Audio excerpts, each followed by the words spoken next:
تو یہ جو زیر چانہ ہجامہ ہوتا ہے یہ ہوتا کیا ہے، اور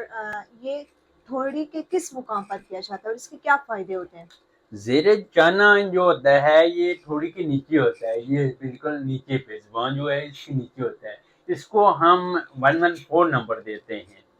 اور اس کے بارے میں امام علی رضا علیہ السلام فرماتے ہیں کہ اجامہ زیر چانا یعنی تھوڑی کے نیچے جو اجامہ ہوتا ہے وہ عفونیت یعنی کہ انفیکشن جو ہوتی ہے زبان وغیرہ میں، منہ میں چھالے وغیرہ نکل آتے ہیں، اس کا علاج ہے، اور زبان میں لکنت کا علاج ہے، اور زبان میں جتنے بھی بیماریاں ہیں سب کا علاج ہے، اور اس کے علاوہ یہ مسوڑوں کی بیماریوں کا بھی علاج ہے۔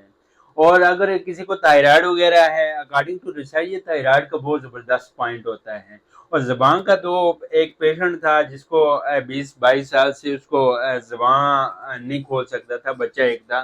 تو وہ بولتا نہیں تھا، تو اس کا میں نے ہجامہ کروایا، تقریباً 3 سے 4 سیشن کے بعد اس نے بولنا شروع کر دیا۔ تو اس کے بہت ہی حیرت انگیز رزلٹ ہیں، خاص کر منہ کی جتنی بھی بیماریاں ہیں یا بندے کی جو زبان ہے وہ ٹھیک نہیں ہے، لکنت ہے اور الفاظ صحیح ادا نہیں کر سکتا، تو اس کے لیے بہترین علاج ہے۔